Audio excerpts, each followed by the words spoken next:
ನಮಸ್ಕಾರ ಎಲ್ಲರಿಗೂ. Welcome back to my YouTube channel. ಇವತ್ತು ಮದುವೆ ಮನೆಯಲ್ಲಿ ಭಟ್ರು ಮಾಡೋವಂಥ ಒಂದು ಶೈಲಿಲಿ ಕಾಬೂಲ್ ಕಡಲೆ ಉಪಯೋಗಿಸ್ಕೊಂಡು ಉಸ್ಲಿ ಮಾಡ್ತಿದ್ದೀನಿ. ತುಂಬ ಈಸಿಯಾಗಿ ಮಾಡ್ಬೋದು. ಯಾವುದೇ ಮಸಾಲ ಪದಾರ್ಥಗಳು ಬೇಕಿಲ್ಲ, ಇಷ್ಟೇ ಬೇಕಿರೋದು. ಕೊತ್ತಂಬರಿ ಸೊಪ್ಪು, ಇದು ಮೆಣಸಿನ್ಕಾಯಿ, ಒಂಚೂರು ಜೀರಿಗೆ ಪುಡಿ, ಈರುಳ್ಳಿ, ಕಾಯಿ ತುರಿ. ಇದನ್ನು ಕಾಬೂಲ್ ಕಡಲೆನ ಬೇಯಿಸಿಟ್ಕೊಂಡಿದ್ದೀನಿ. ತುಂಬ ಈಸಿಯಲ್ ವೇಯಲ್ಲಿ ಮಾಡ್ಬೋದು. ಇವಾಗ ಕಾಯಿ ತುರಿ ಮತ್ತು ಕೊತ್ತಂಬರಿ ಸೊಪ್ಪು ಮತ್ತು ಹಸಿರು ಮೆಣಸಿನ್ಕಾಯಿ ಇಷ್ಟನ್ನು ಫಸ್ಟು ರುಬ್ಕೋಬೇಕು. ಒಂದೆರಡು ಈರುಳ್ಳಿ ಇಷ್ಟನ್ನು ಫಸ್ಟ್ ರುಬ್ಕೊಳ್ಳೋಣ. ಒಂದು ಚೂರು ಶುಂಠಿ ಹಾಕ್ತಿದ್ದೀನಿ.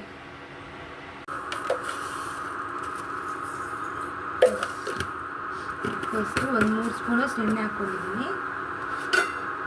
ಸಾಸಿವೆ,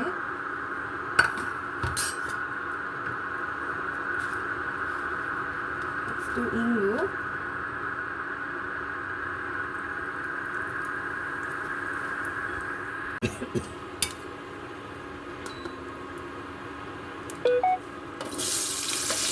ಈರುಳ್ಳಿ ಮತ್ತು ಜೀರಿಗೆ ಪುಡಿ.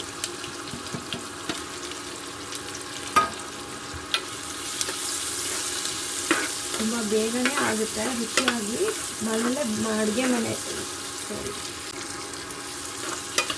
ಈರುಳ್ಳಿ ಮತ್ತು ಜೀರಿಗೆ ಹಾಕ್ಕೊಂಡಿದ್ದೀವಿ. ಜೀರಿಗೆ ಪೌಡ್ರು ತುಂಬ ಬೇಗನೆ ಆಗುತ್ತೆ, ಮನೇಲೆ ಸುಲಭವಾಗಿ ಮಾಡ್ಕೋಬೋದು ಭಟ್ರು ಮಾಡೋ ಶೈಲಿನ.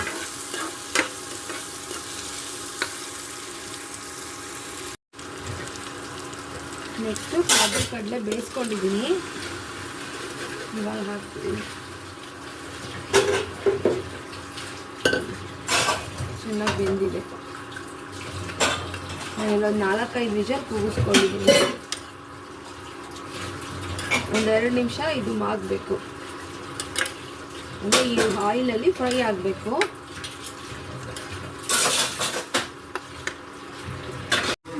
ಇವಾಗ ರುಬ್ಕೊಂಡಿರೋದನ್ನ ಹಾಕ್ತೀನಿ.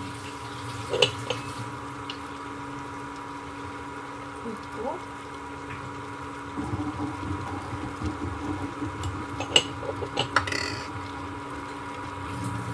ರುಬ್ಕೊಂಡಿರೋದು ಹಾಕ್ತಿದ್ದೀನಿ.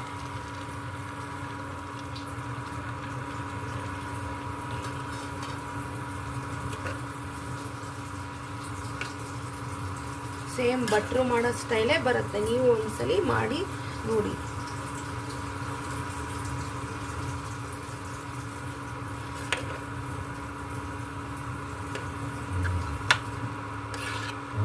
ಇದಾಯಿತು. ಇವಾಗ ಒಂದು 5 ನಿಮಿಷ ಇದೆಲ್ಲ ಬಾಡಲಿ.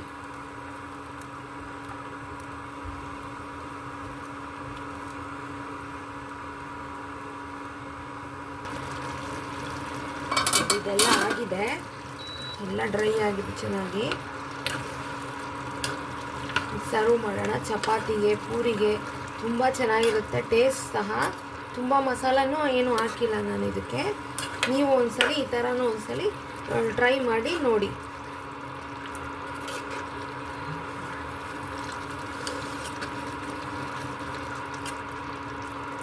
ಮತ್ತೊಂದು ವಿಡಿಯೋ ಜೊತೆ ಸಿಗ್ತೀನಿ. Thank you for watching my channel. ರುಚಿ ಅಂತೂ ತುಂಬಾ ಸೂಪರ್ ಆಗಿರುತ್ತೆ.